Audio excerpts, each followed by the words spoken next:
Yo, how's it going, guys? I hope everyone is doing really well today. So for today, I just wanted to make a tier list.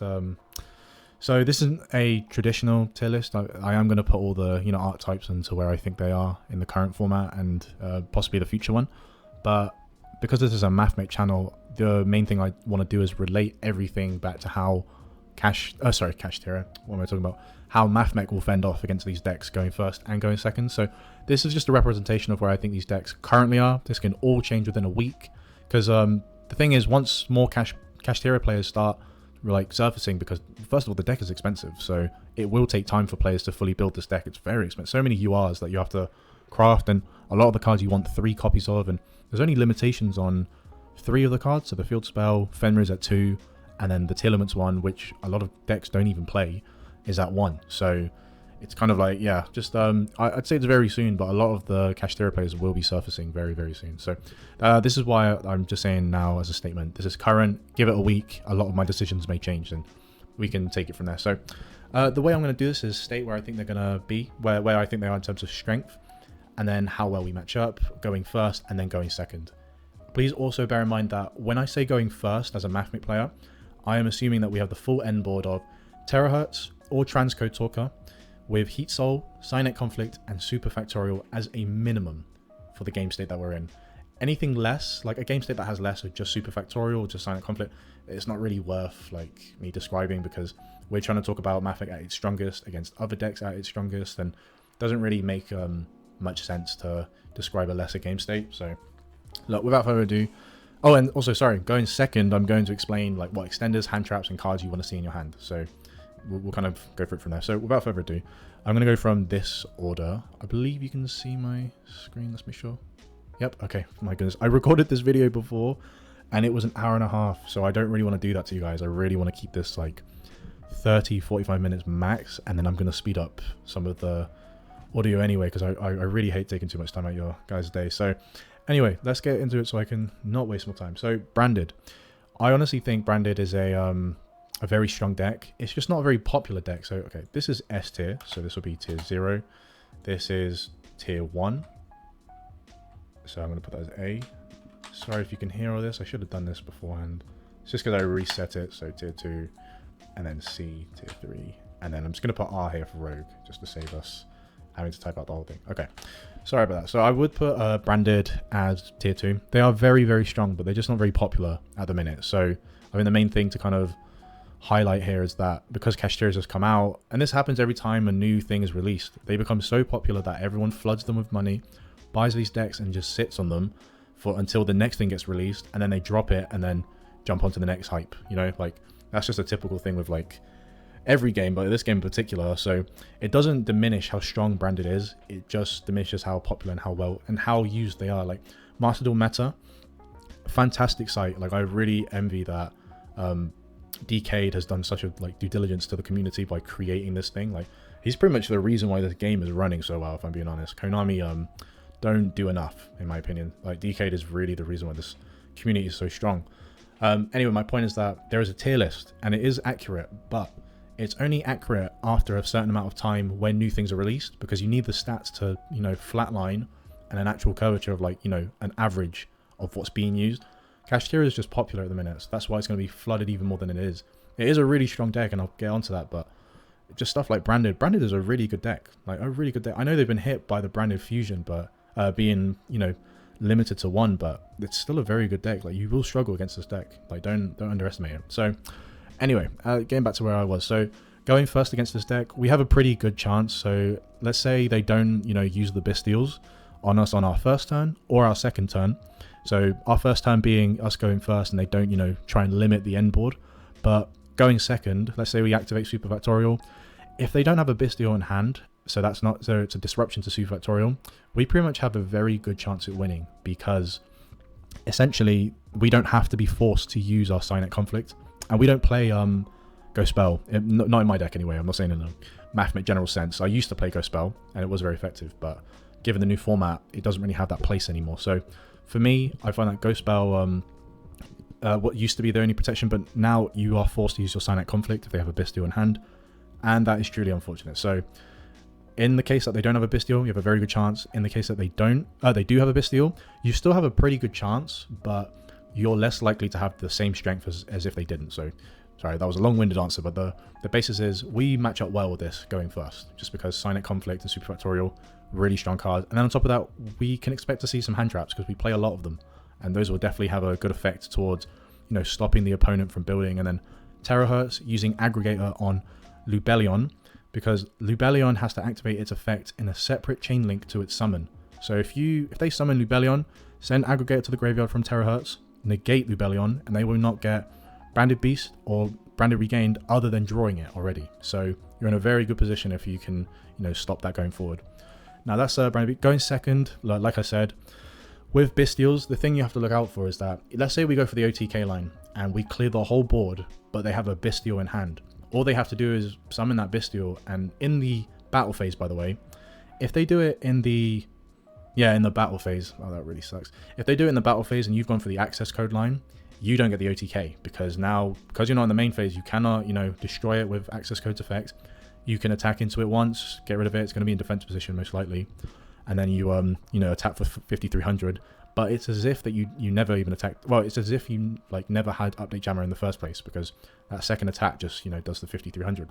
That's why I kind of like terahertz a bit more, because once you enter the battle phase, your opponent cannot activate Bestial cards in the hand, because terahertz effect is negate all monster effects your opponent activates in the battle phase. So on their part, it's smart of them to go to summon the Bestials if you're trying to go into the battle phase from main phase with terahertz. That is smart of them. But then what's smart of us, if you have the natural extenders, bait them with terahertz, bring out all the Bestials, and then if you have the extenders, go into access code through update jammer, and then you can shoot for game. Really, really good that way. But anyway, that's pretty much Branded Beast. Still very good, just not as prominent because of the Branded Fusion being here and the new popular decks coming out. So now this is Naturia, but this is Naturia-Runick. I just want to bear in mind, they didn't show the emblem, which I'm quite surprised about, but so this is Naturia-Runick. Naturia-Runick is a very, very strong deck in my opinion. If they go first, they have a good likelihood of winning. It's not, in my opinion, it's not very bricky. I've seen a lot of other YouTubers play it, and they seem to have very good success with this deck. Like the field spell from Runick itself is such a toxic thing. Like the archetype alone is really hard, and then you've got Naturia to back it up, which just has its own arsenal of crazy monsters. Mole Cricket is just to get access to the stronger Naturia cards. There's one Naturia card that only allows your opponent to activate one spell or trap per turn, which is insane, by the way. That is a really, really strong card to have. So yeah, it depends what they play, but going first against this deck, we have a very good chance of winning, because let's say they activate the field spell, we use Cynet Conflict on that field spell, they lose the field spell to Banishment, and they cannot use the effect of said field spell, Runic Fountain, to be specific. They can't use the effects of it until the end of the next turn, or the next turn, sorry. I forgot the detail, but I think it's the end of the next turn. So that card is it's gone, it's useless. Now they're stuck with the Naturia key line here. They have no choice but to go into the Naturia cards, which if they play their cards right, they can get Chen Ying, they can get Baron de Fleur.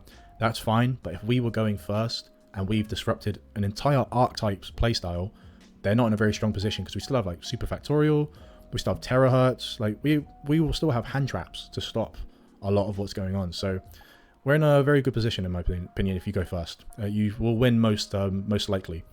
But going second, yeah, good luck. I think going second, you need to stop them from getting a field spell at all costs, because that is the thing that's going to allow them to keep, gaining more drawing power. Mole Cricket is something that, let's say they tribute it, sorry, I'm saying that so weirdly. Let's say they tribute the Mole Cricket to special summon Naturia monsters from the deck. If you have Call by the Grave, you can negate it. However, bear in mind that they have a quick play spell that can summon a monster from the graveyard back onto the field, and because it's a quick play spell, they can activate in response to Call by the Grave. It can dodge the negation, and in a weird sense, they've not only gained the two monsters from the deck, but they've gained Mole Cricket back onto the field, not by its own effect. So very very tough on that. Just bear that in mind, that is a play. It has happened to me a few times, but you have no choice but to play into it, because you're banking that they don't have that quick play spell. So at the end of the day, it is what it is. You just have to play for it. It's a best of one format. So that's Naturia-Runick. Rikka. I think Rikka is A tier. This deck is so good. If you go against it going second, you're in for a really rough ride if you haven't like maxied them or interrupted them enough, because a full endboard from this deck, essentially what they do is they tribute all of your monsters for cost. So it's not like you can react and stop it, it's for cost, and it's not just one card that can do it. So their main monster is the Queen, Rikka, or Rikka, whatever. Their spell, which is the field spell, which is Con, and then they have a trap as well. Oh my god, it is so annoying how strong this deck can be if it goes first. But if you go, if you're going second against this deck, it's very strong. And they have another Link monster, I can't remember the name, it's like a level 3 or level 4 plant Link monster, and it can just bounce back one of your cards with the cost of they take damage equal to that card's attack. And yeah, oh my god, it is such a strong card. You just and it's a quick effect as well, so this deck in particular, very strong. Another card to look out for in this type of deck is, oh, what's the name? It's called something Cactus, or Cactus something. That card is essentially Fossil Diner or a Barrier Statue, but for plant monsters. Because their whole deck is based around plant monsters, they don't really care about this card. They can keep summoning everything that they want to summon. But against MATHMECH, like, it's basically a floodgate, it's a stun card. So if they have that on the field, you really need to draw either Book of Eclipse, because that's what I'm playing, or Impermanence to negate it. You don't really have another option other than that. So yeah, GG's and good luck with that. But yeah, going second against that deck, very tough. Going first, however, I think any deck going first against Rikka has a good chance of winning, because Rikka isn't really built to go second. They can extend and keep going in. They even have a Graveyard Negate, which is really good, and it can tribute one of your monsters, which is even more irritating. But I think bear in mind, it's yeah, it's just one of those things where our endboard is so strong, and Rikka is not built to go second, just like MATHMECH in a sense. So it's very much a luck factor. If they have the out, they can win, but it's a very niche scenario. MATHMECH will most times stomp this deck going first. So yeah, it's good for us. Mikanko. Now, it's a tough one. Okay, Mikanko, I'm going to put tier 2. This isn't the order, by the way. I'll change this at the end, because I'm not comparing to each other yet anymore, just against MATHMECH.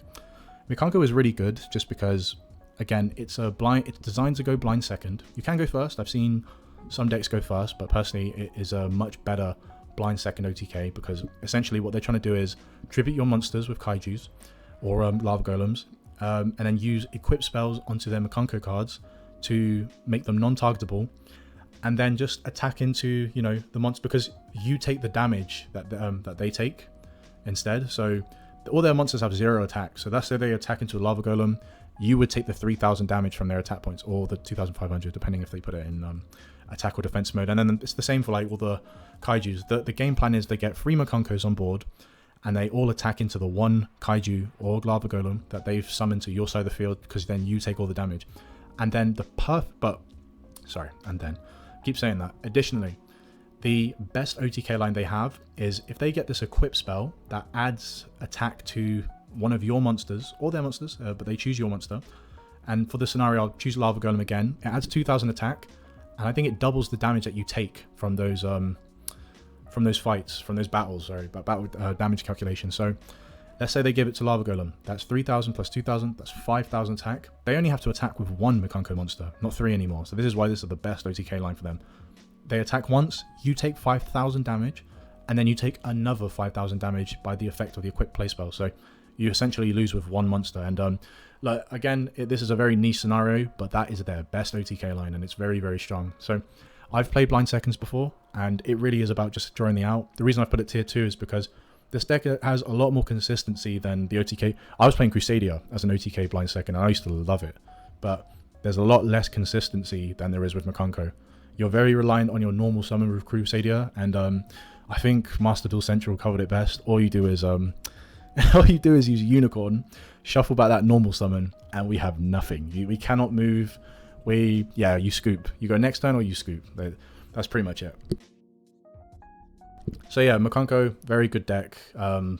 Yeah, I'd say it's tier 2, because it's like a flip of a coin thing. Like, they want to go second every time, so that doesn't bother them in the slightest about who wins the coin toss. But the 50-50, what I'm saying, is what they draw. I know the stats are a little bit more specific as to, 3 kaijus and a 40 card deck and blah blah so on. But what I'm saying is that if they draw the out, then they draw the out. It doesn't matter if we have Superfactorial and Cynet conflict. Sometimes they just draw the natural cards that they need to just get through, because it's hard to know what it's impossible to know, sorry, what they have in their hands. So you don't know how many cards are extenders and how many are bricks. So it's just a case of, you know, unless say you have heatsoul on board, right? And only heatsoul, not transcode heatsoul. You need one Code Talker monster to have cynet conflict to be active. So if we have heatsoul on board and they tribute it, cynet conflict is no longer active. We are very reliant on the Superfactorial, unless say they have a Call by the Grave. If they use Call by the Grave and we don't have cynet conflict, we don't have the out to stop, well, unless we have cross out, that's a very niche scenario. We don't have the out to stop them from disrupting Superfactorial. We only play one Allen version, so the likelihood that I'm going to have another and summon it, not happening. And then, yeah, they can just attack for game, they can go for their combo. That's why I do have a great respect for this deck. I think a deck designed to go blind second adds a little bit of balance to the game, because, I mean, everyone wants to go first, like MATHMECH included, and yeah, like, it's just nice to see a go second deck, I'm not gonna lie. It looks like a lot of fun as well. I told you, Crusadia blind second OTK was so much fun. I used to shit on Tearlaments. It was a lot of fun. But yeah, just a little food for thought there. But anyway, yeah, going first, we can destroy this deck. It just depends on how they out it. And then going second, I've never lost going second, but it's not a go second deck, so it's not relevant. Dragon Link, right, I don't think I can, you know, see any arguments as to why I would put it tier 0. So the reason I'm putting it tier 0 and not tier 1 is because I think that this deck it's just so strong. It's just not as popular as Kashtira now, just due to its new release. But this deck is ridiculous. I remember, and this is very recently, I hit my opponent with Nibiru after, I think, around 12 summons, and he still played through it. He still got like a really strong endboard. The strongest endboard that they won is Borrelend Savage Dragon. Borrelend Savage Dragon, I think is the name. The 5-link monster. Borrel Load Savage Dragon? Oh god, Borrel Dragon, whatever. Right, the synchro monster. So it has the, you know, the link tokens as well as the negate, the once per turn negate. And then Masquerena. That to me is their strongest endboard with, you know, Branded Regained and maybe even Branded Beast. If they have that endboard, I scoop going second. I'm not going to lie, because how do you play for it? Like, yeah, how do you play for it? MATHMECH don't play those type of cards. Like, you could kaiju one thing and then maybe keep comboing for the next, but an endboard like that means that you did not have any hand traps to disrupt it. And that's just like the sad truth of it. Like, if they have that endboard, it means you didn't have the hand traps to like interrupt. And my god, when I said Nibiru, so they didn't set up that endboard when I Nibiru'd them, but they still got Branded Beast, Branded Regained, Lubellion on board, Jeruus Worm in hand, Borrelend, the 5-link dragon whatever on board, and then yeah, like that is a really strong endboard still. Like they have multiple card pops. I think they tried to summon a rocket card from the deck, and if you don't know this strat, if you have Jeruus Worm on the field, you can special summon the rocket. I can't remember which one again. It might be rocket launcher. From the deck onto the field, and then you can use the quick effect to pop Jeruus Worm, and it will just send one of your cards to the graveyard. It won't destroy it, send it to the graveyard. So non-destructive cards cannot, you know, bypass this effect. It will go to the graveyard. Insane, by the way. So yeah, this deck so good. If you go second against it, best pray that you have Maxi or Droll. Droll can disrupt this deck heavily because they need specific cards to work around it. Whereas Maxi, if they don't have the out for it, they don't want to keep summoning. So it doesn't matter what they have. They're not going to go into their full end board because they don't want you to have that card economy to like play through it, right? So yeah, Maxi, Droll, in some cases, Ash and Imperm are good, but because they are once uses, not saying like once per turn, I'm saying how like, well, Ash is once per turn. If you have 2 Imperm, you can use it on 2 separate occasions, and three separate occasions, but so on. But what I'm saying is that you can only use it on one monster. It doesn't have like an effect on the game state. So Maxi is for every special summon, and then Droll is you can no longer add cards from your main deck to your hand except by drawing them. So for the rest of the turn, and that's for both players. So yeah, that kind of those cards, unless you see them going second, I don't see you in a very strong position. Still use Imperm and Ash, but like be calculated. Try and like learn the play of a Dragon Link player and see what they're trying to like interact with, because based on what cards they use, you can tell what other cards that they may have and may not have in their hand. It's like a process of elimination, and I know it sounds easier than done, but I think when you play this deck more, you kind of learn the play as it is. Try not to Ash Boot Sector launch, because yeah, that card, they already have so many extenders. It's a really good card, but they have other plays to get around it, especially with the new Red Eyes support, but completely separate. Now, going first against this deck, you have a good chance, but this is all again dependent on the Bystials. The Bystials are the only thing that really present a threat to us, just because we want to keep Cynet Conflict for a different negate. We don't really want to protect Superfactorial, that's just the contingency. We don't want to have to use it, but it's there for when we do, and then we have to think about, are we going to be able to, you know, survive in a natural game state? So just have to be careful from there. But yeah, that's Dragon Link. I think they are a tier 0 deck, and oh, so good. But yeah, anyway, Labrynth, also tier 0 in my eyes. Tier 0 or 1. In fact, no. Okay, I'm going to stick with what I'm saying, because like I say in this video at the beginning, this can all change within a week. So don't take this as like word of law forever, and this is like, you know, how I feel, full stop, and you can't change my mind. In a week's time, this could all change. This is just my representation of where I think they're at and where MATHMECH compares against them, because we have been, like, these are the decks that we're going to be playing against a lot. So anyway, Labrynth, so strong. If they go first, I'd say they have an 8 out of 10 chance of winning, because most of their deck is normal traps, and they're all going to be strong normal traps. Like the most recent video I did about cynet codec, that Labrynth player I played, either he's bad or he was trolling, and no disrespect to him, but it is one or the other, because no one plays Waking the Dragon in Labrynth decks. Like, what are you summoning from the extra deck that is so powerful? Like, their deck doesn't depend on it. Like, they depend on cards that disrupt or resummon their archetype cards, so the Labrynth cards themselves. Sorry about that. So yeah, this deck going first against MATHMECH, very, very strong. And even going second, they have this coup clock strategy. I always call it clockwork. You'll probably hear it in other videos, but they have a coup clock strategy where at the end phase of your first turn, so you went first, they can discard coup clock, and either the chandelier or the other piece of furniture, can't remember the bloody names, they can set a card, a normal trap from their, a Labrynth trap, sorry, from their deck to their field, and then because of coup clock, they can activate it on the turn it was summoned. So at the end phase of your turn, you're not going to have anything to negate. Like, that's why I try and get Lingaribo on straight away. It stops this strat. Like, they will not do it. But what I'm saying is the danger of it is that they summon Labrynth, lovely Labrynth, which is the picture you see here. It has a non-targeting destruction, and they can disrupt your board, really. They can either get rid of Superfactorial altogether, they can get rid of Sonic Conflict, or they can just get rid of your heatsoul, or if you have transcode and heatsoul, they'd probably go for the back row rather than one of the main monsters, because they're trying to get rid of conflict or Superfactorial. So it's one or the other, but you can't negate it. You can't activate the turn it's like summon.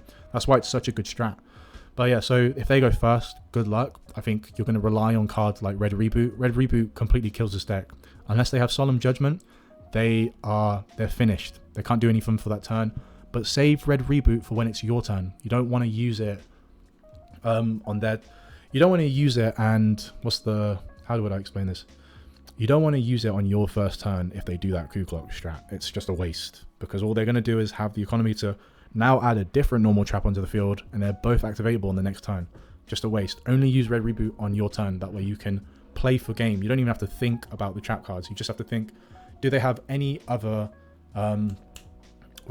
Do they have any other hand traps, and do they have Big Welcome Labrynth in the graveyard? That card can bounce any of your cards, so you have to be very, very careful about how you manage that one, really. But yeah, going first against this deck, it's like the same for us. 8 out of 10 chances we win, because unless they do the coup clock strat, they have to set up traps for the next turn, or they have to summon Ariana to get coup clock from the deck, and if you ash it, they're in a very bad position, because now they struggle. Lady Labrynth, which is the new support for that deck, very, very good card, but essentially, if they're going second, we have a lot of ways that we can negate this and affect them. So it puts us in a really good spot, if I'm being honest. It really, yeah, we're in a really, really strong condition if we can just keep the Cynet Conflict negate. But yeah, going first against this deck, I think we fend off really well, so I wouldn't really struggle too much going first. But that's all about the coin toss, and if you haven't already played this game, you won't win the coin toss. It's yeah, I don't know why. It's so hard to win the coin toss. So yeah, a lot of my win streaks recently I've always gone second, and it's just because the Kashtira is so bricky. So yeah, it's been a lot easier to play with. Life's Wins, definitely a rogue deck. I only ever see this mixed in with Spright, and I don't even think it's that strong. By itself, the only time I ever saw it as a threat is when I started the game and you were playing in like Rookie, Silver and Gold, because it's a really cool archetype. I really love like the strat, which is they bring out the Link monster, resummon the constituent Link materials, and they just keep attacking really over and over again. And yeah, it's pretty cool, but I don't think it's very strong. I'd say it's lesser than Rogue, if that's even possible, but Rogue is actually the defining category, so I'd say Rogue, yeah. Probably the weakest of rogue as well. So not much to say here. When you go first, you obliterate this deck. When you go second, you have a good chance of beating this deck anyway, because I don't know, they're just not that strong in my opinion. It just depends if you brick. If you brick, then yeah, it is what it is. But if you don't brick, then this deck is quite easy to play through. Purely. Alright, I don't even need to like go into this too much. Yeah, so Purely, what do I'm gonna try and sum it up because it's not hard to go through. If we're going first and we have our full end board, this deck should not be a problem because Terahertz Aggregator, you can use that on my friend Purely.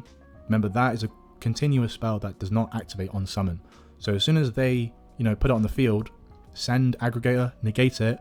Now, doesn't even matter if they activate it. They won't activate it to pay the 500 life points. It kind of defeats the purpose for them. So they can't use my friend Purely, and you get to save your Superfactorial for if they use the field spell. If they use the field spell and summon a monster, then yeah, use Superfactorial, you get rid of that monster, and it's more likely going to be from a quick play spell. Yeah, quick play spell. And then you can remove the monster, remove the field spell, and then send it from hand. And then you've got your cynet conflict, so on and so on. Aggregator can also be, from terahertz by the way, can also be used on a Purely monster. So let's say they use a quick play spell. You can chain your terahertz to send Aggregator to that quick play spell.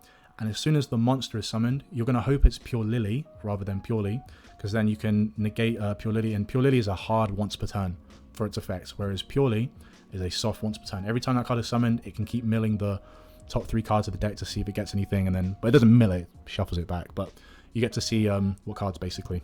But yeah, my point is that you want to get rid of Purely, sorry.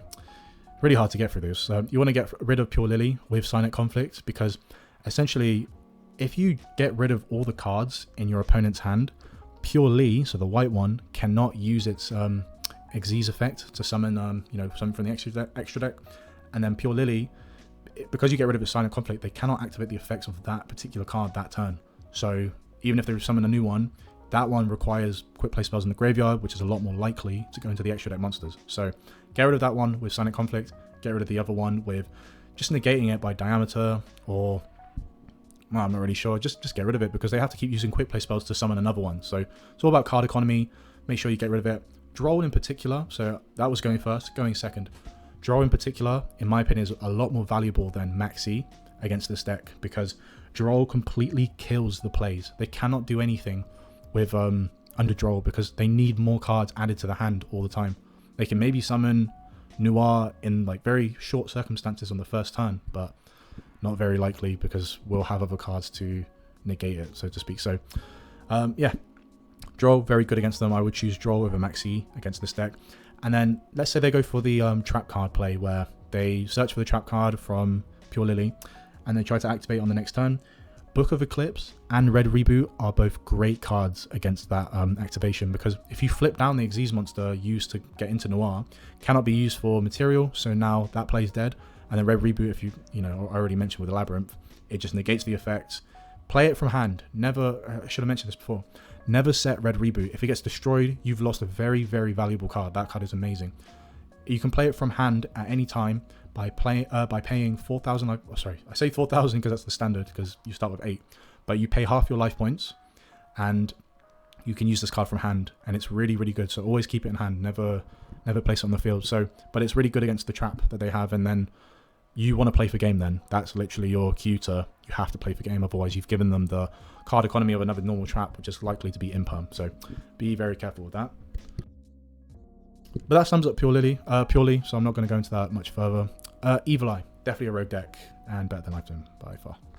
It's a very good deck, actually. I always find that this is a tough matchup, even going first, because a lot of their cards aren't really added from the deck to the hand. Some of them are, but a lot of them get sent to the graveyard and then added to the hand from the graveyard. So stuff like Duel doesn't add too much of an effect, and we don't play ghost spells, so we don't have that, but it's a rogue deck, so you don't see it much. See it even less now with all the other decks being like so prominent. But yeah, I'd say that Evil Eye is a pretty good deck against MATHMECH. But so I'll go talk about going first. So going first, we have a good chance of winning. You just need to make sure that you out the main monster. It's a level 4 monster. As long as you get rid of that, they don't really have much of a play. They have the equip play spell called Selene as well. So many players I play against that recognize MATHMECH and they're playing Evil Eye. They know that they don't want to use Selene, because if I cynet conflict that card, that whole play is gone. So definitely go for cynet conflict first, but on Selene. But if I don't know, the other alternative is the level 4, because they need that monster essentially. So, but they can just keep searching for it. It's under specific game states. Get rid of Selene is my #1 choice. Always get rid of Selene. Definitely. But going second. Sorry, when I mute, it's because I'm coughing a lot. It's just, I don't know why, but I'm just coughing a lot. So, going second against this deck, standard as like every other deck, have the natural extenders. The one thing I would warn you about is the field spell. I did not know about this. My one and only ever draw in this game was because I didn't read the bloody field spell of this deck. Essentially, from the first battle that their card will have with any other card, your opponent takes the same amount of damage. So we would take the same damage that we put onto them. I, like an idiot, didn't read the field spell.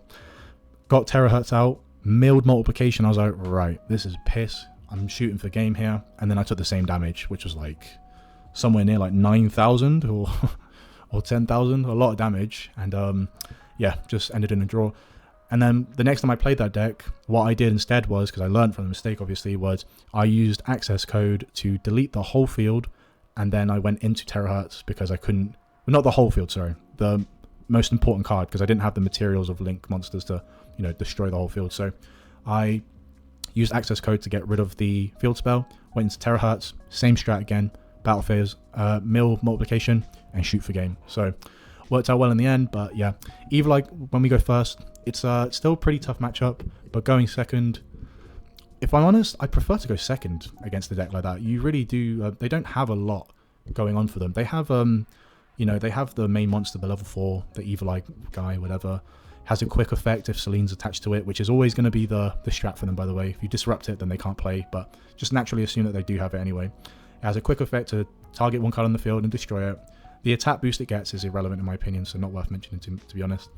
But the other thing is they have an archetype monster that they will send to the graveyard, and when in the graveyard, it can special summon itself, and then additionally, like the Goatee synchro monsters, it can quick effect link summon into a Evil Eye link monster, and that monster basically just has more attack than the original level 4 monster, but the exact same effect, because when Selene gets sent to the graveyard, it can reattach itself to an appropriate monster on the field, and that will be the link monster, and it will gain the effect of like a quick effect, target one card on the field, destroy. So it's like a better version of Dogmatic Punishment, because they destroy a card, and then they get to choose when to use the second one, because Dogmatic Punishment, you're popping 2 straight away because you send Entis, and then you have no choice but to either activate it then and there or even not.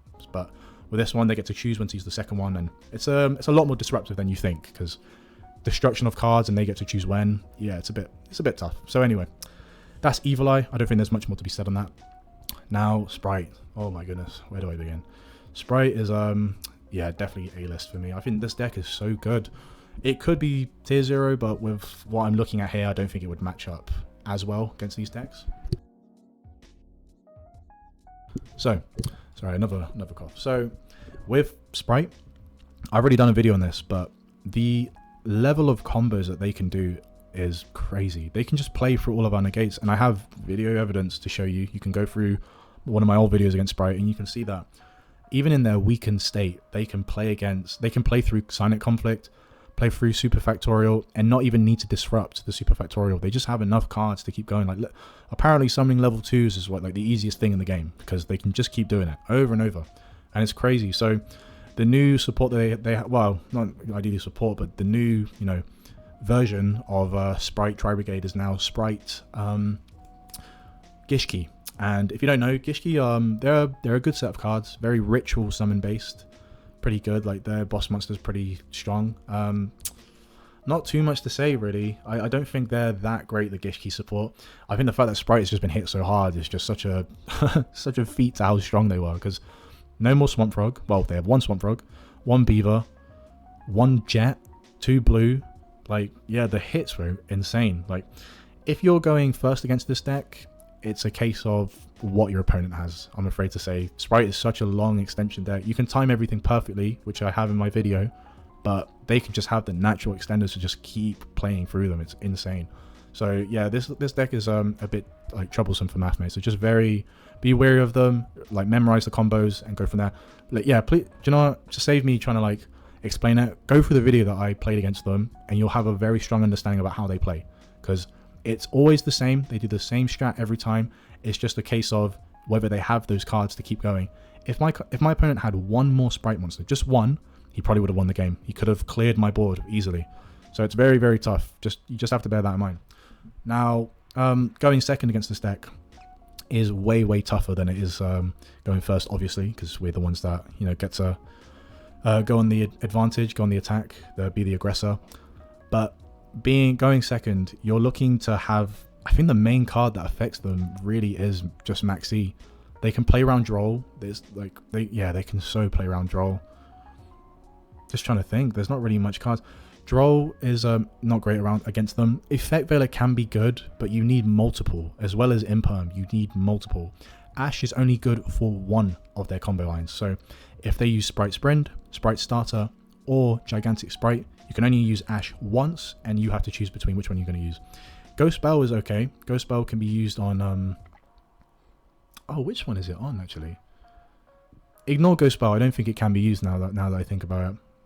It's not very strong. I think it's only against Spright Elf, and I don't even see Elf anymore. So I think it's a case of you just, yeah, you best hope that you have Maxi and they can't resolve it, because anytime I've resolved Maxi against, well, every time I've activated Maxi against Spright, they have always had the out for it. So very tough situation. But yeah, I think that's enough to sum it up.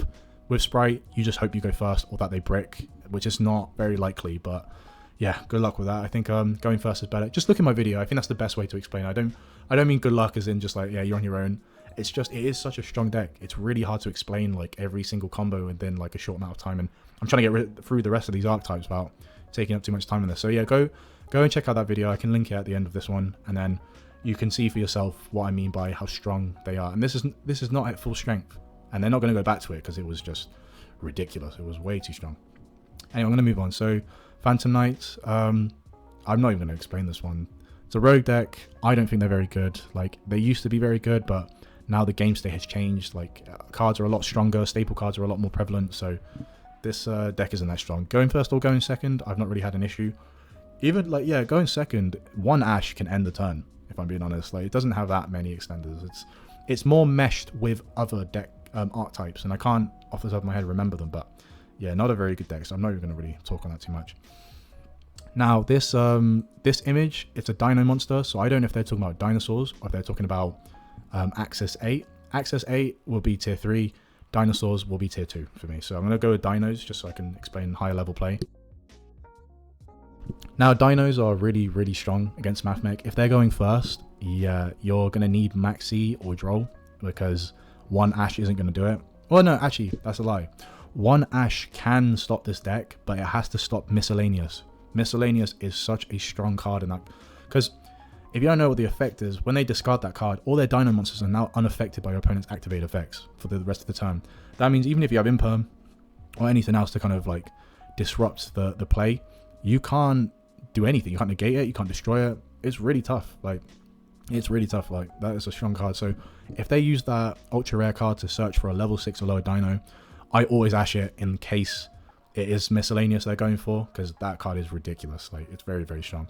So yeah, going second against this deck, very tough. You're going to want Maxi and Duel just to kind of stop them going into the further plays. And then you're going to want, if they do get UCT, so Ultimate Conductor Tyranno, if they do get that card out, you really, really want Imperm in hand. Or even better, Book of Eclipse. A lot of that, they don't really play Link monsters on board. They can play Masquerena, but if you flip down all their monsters, they can't use them as material, so you should be okay. But yeah, you flip all their cards face down. That's really good, and then you have to play for game from there, because if you allow them to survive that turn, you're not going to play through it, because Ultimate Conductor Tyranno is such a strong card. Like, can attack all your monsters once, and if they can flip all your cards face down, so that's where you have to go into the Link plays, and then they have the other dinos that have just negates, and oh, incredible. Yeah, it's a really good deck actually. I've been wanting to explore it, but I don't know. I'm not really going to play that much for the rest of the season, just for content really. I don't really like this whole new format that's come out, and I'm really glad I've reached Master 1 before it's all become hectic. So yeah, but yeah, going first against Dinos, we have a very good chance that their combos require a lot of summoning. So if you can sort of, you know, wedge Superfactorial in between, and then of course Cynet Conflict, you put yourself in a very strong state, because they rely heavily on, yeah, the UCT, Ultimate Conductor Tyrant. They really rely on that heavily. So I think going first, we don't really struggle against this deck. So I think you'll win 7, maybe 8 out of 10 times. So yeah, but I'd still put it tier 2. Very strong deck against other decks, but with MATHMECH, yeah, between these two really. Traptrix, tier 3. If this deck goes first, you can be in a little bit of trouble, but I've not really experienced that much trouble with it. I think it's kind of like Labrynth, but weakened. They have strong cards, but they don't present as nearly much as an issue as Labrynth, in my opinion. Going first against this deck, we most likely destroy this deck. I don't think they can play through. Yeah, I don't think they can replay through back row removal, a monster removal. So if they normal summon, you Superfactorial that shit straight away. Get rid of it, and then the card from hand, and now you have an Omni-Negate from Diameter. And then of course you have Cynet Conflict as well. The only thing I'd say bear in mind is that their Link monster, like the main boss monster, is like 800 attack, is unaffected by trap cards. So you can negate the effect with Cynet Conflict, but you will not be able to banish it. It just doesn't work that way. But yeah, I think it's very tough. Anyway, yeah, not much to say on that. Skystriker, definitely rogue. Definitely rogue. So the only reason this deck has even resurfaced is because they put back the fire attribute Link monster to 3 from 1. Because when it was at 1, I think that's when it was like performing at its best. Like I've seen a few old clips of like people playing it maybe a year ago. So, and the format was way different then. So this deck is not that strong. I think I've lost to it in certain situations, but the only reason I lost to it, and I noticed this, is because they have their own archetype of a kaiju. They have this Skystriker kaiju type monster that tributes your monster, and I was not aware of it until it happened. But then, yeah, that's the only reason I've really lost to this deck. I think when you go first against this deck, it's not really hard to play through a lot of the quick play spells, and essentially one Call by the Grave can end this, like one Call by the Grave and Droll can end this deck completely. Like they just have 0 moves. Like it's not really, yeah, not something that I'd like to rely on, which is like spells and traps. I would not want to rely on that too heavily. It's very tough. But yeah, I mean, we rely on Superfactorial and Cynet Conflict, but my point is that they rely on multiple. They need so many to get through to their, you know, strongest endboard. So yeah, I don't think it's great. Going first, we can dominate. Going second, we don't struggle too much. It's just whether we brick or not. So Scareclaw, oof, where do I put that? I'm gonna put them in tier 3. So the thing with Scareclaw is they have just received new support. So they have the Kashtira Scareclaw, very good card by the way. And then they've got Twin Saw, which is a trap card. Essentially that card is Dogmatic Punishment for this archetype, and it is really good actually when you deep it. If you go, this deck now has a lot more versatility to go first. Before I would have rated it better as a go in second deck because they have the OTK option, and before they really needed the adventure package. If you don't know, it's like the adventure cards. You get one Omni-Negate with it and a card bounce from, I think it's the Draco equip spell, whatever it is. But yeah, that was their only line before. But now they have like extra cards to support it. So it's a little bit stronger. It's definitely not near tier 2. I'd say it's the bottom of tier 3, close to Rogue, because you're not going to see this much. But it is such a, I have the cards. They're such a fun deck.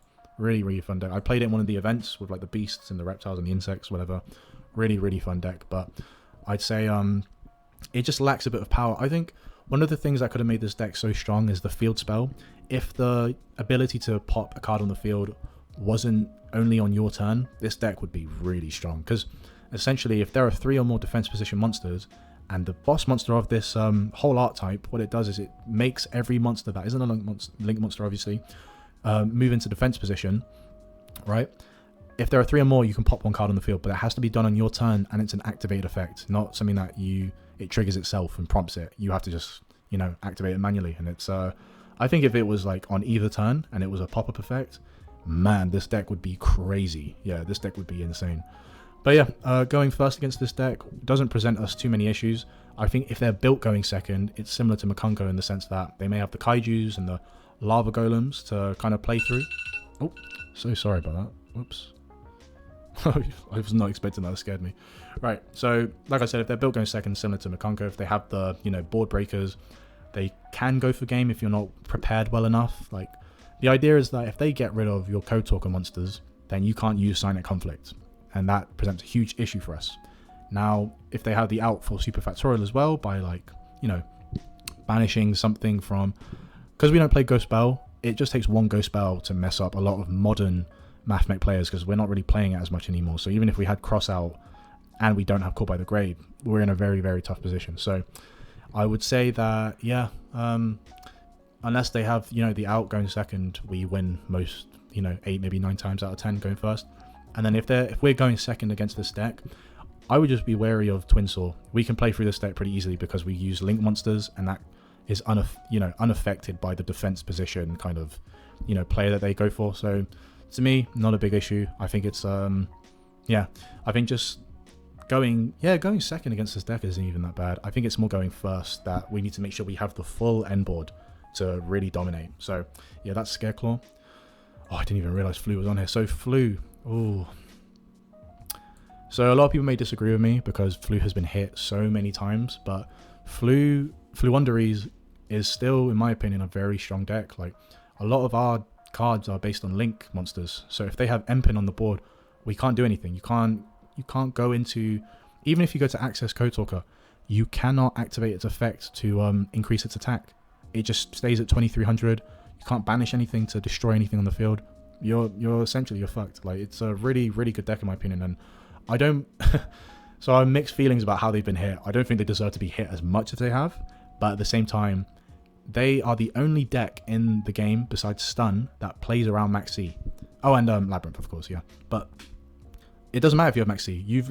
If you have Max C against this deck, you are at -3 officially, because they do not special summon any monsters. Everything is normal summoned, and they can play around Nibiru easily as well. If they go first, they can end on Empin and not you know go into the 5th summon.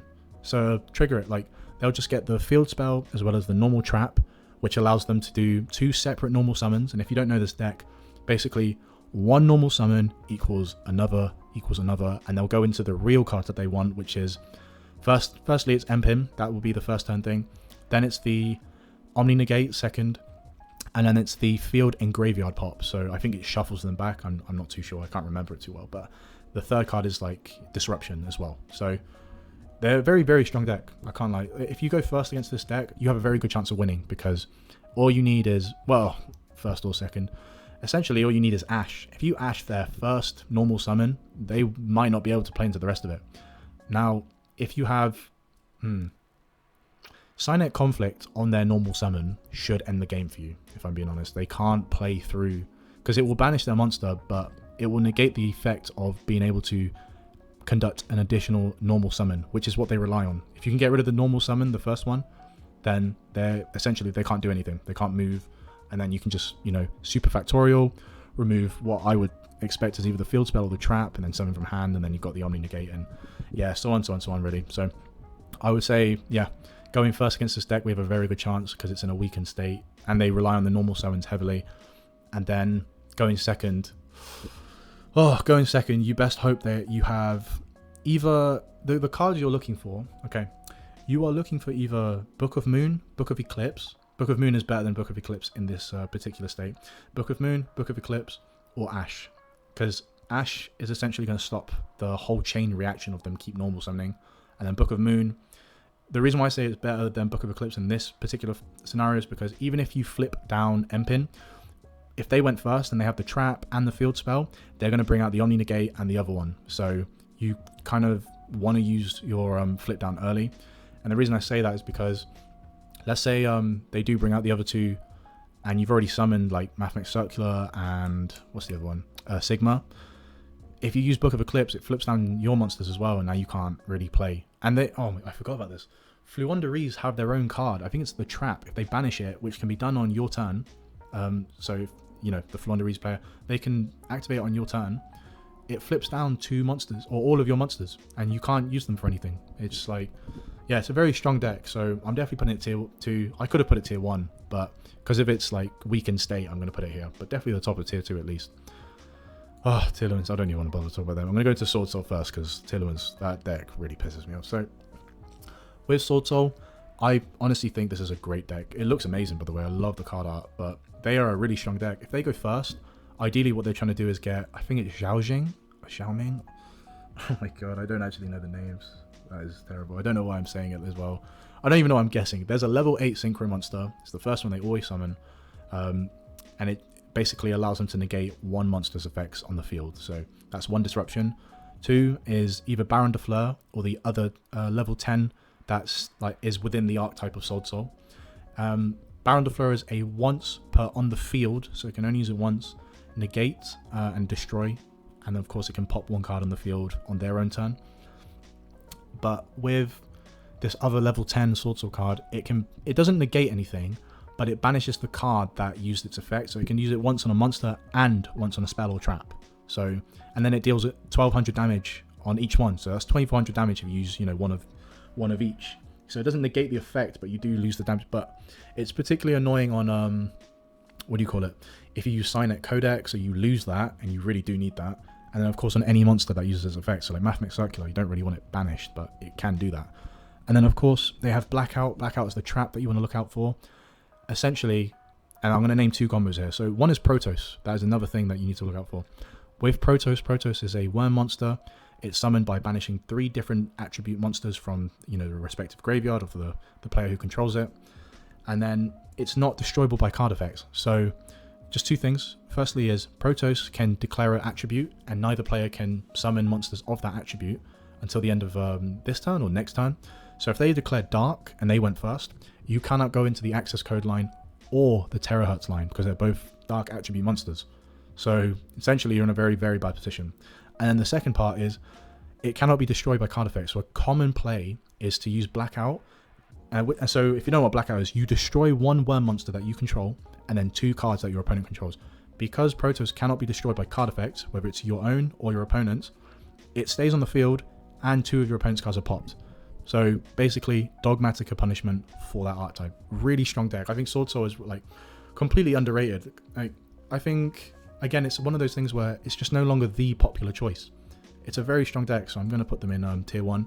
Not S tier, because it's not as consistent, but definitely tier 1. Such a great deck.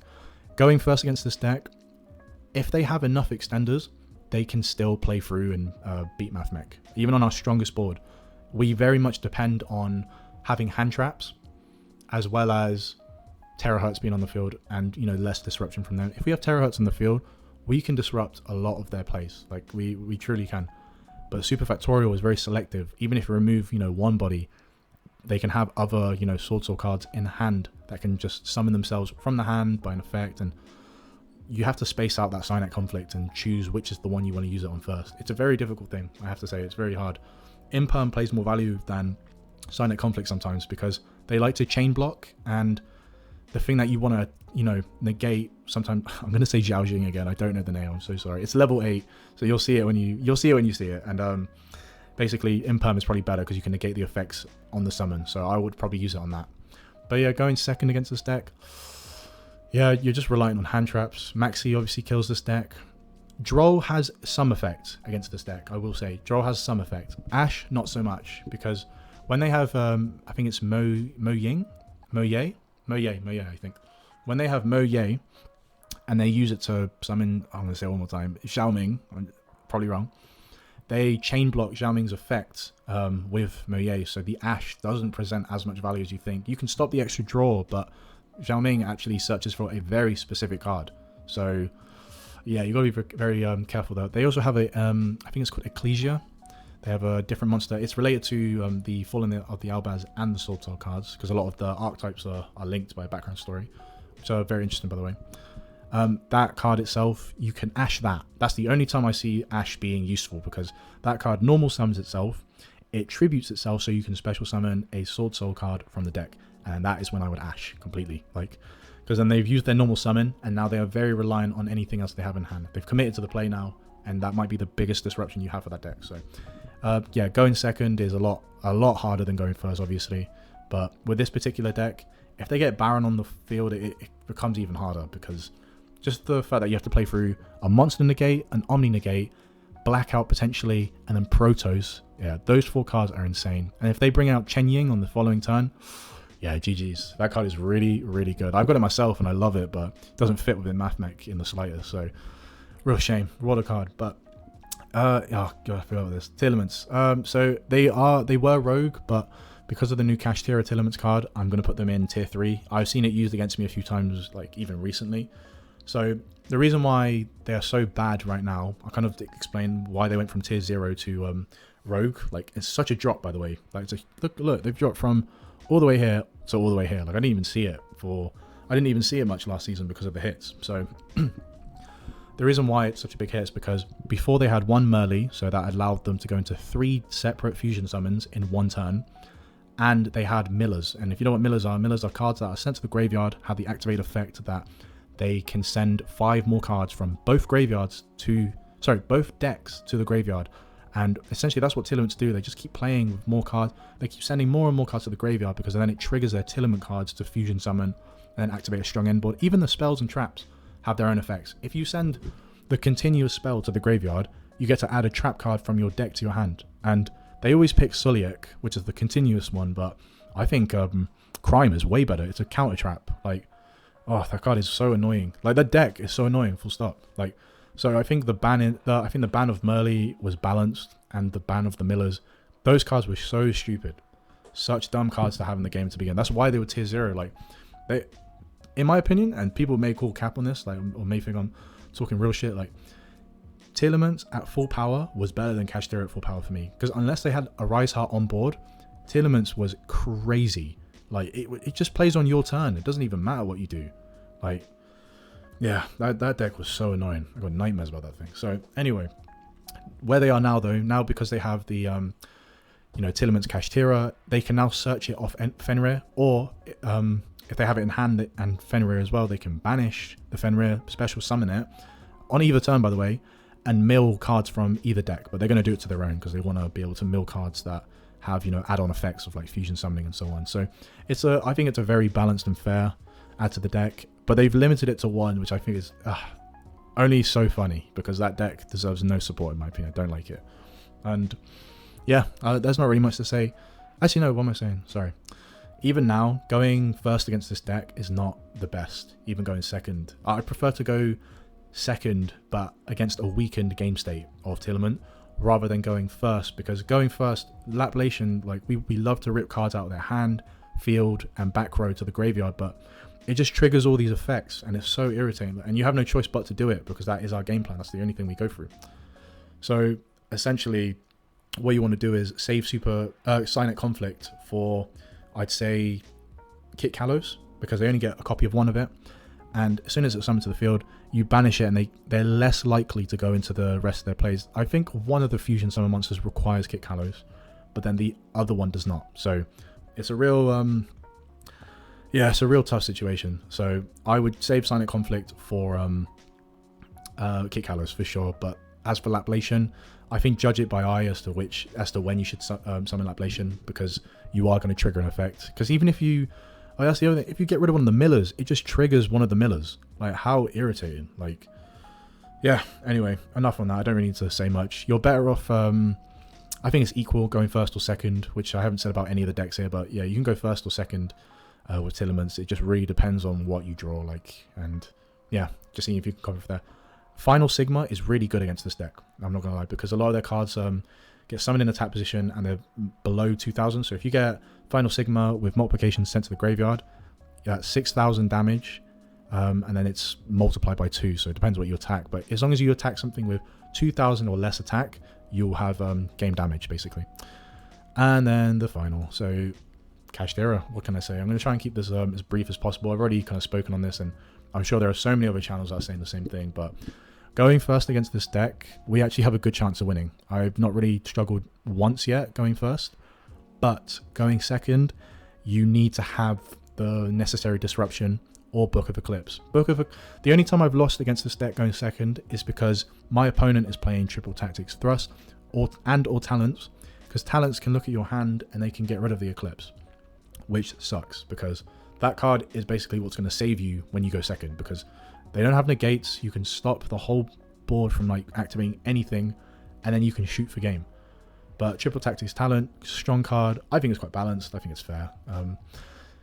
But yeah, now that Thrust is about, and so is Talents, people are going to be less likely to activate certain cards now. Like, always activate Max C in the draw or standby phase. But Ash, play it by ear. You need to know, you need to, like, yeah, just be aware that you are taking a risk by doing that.